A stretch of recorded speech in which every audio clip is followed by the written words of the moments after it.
ശ്രീയേഴും ഗുരുവായൂർ ശ്രീലകത്താർ ശ്രീവാസുദേവൻ വിളങ്ങി നിൽപ്പൂ.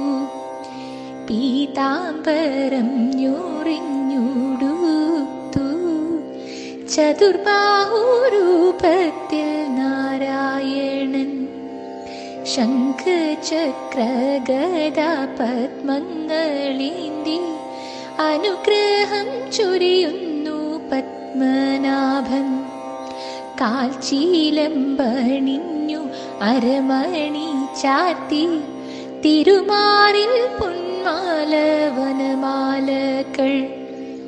കൈവള തോൾവള പൊന്മകൂടം കാതിൽ സോമം ഗോപി ചാർത്തി കാണൂ. ഗുരുവായൂരപ്പൻ്റെ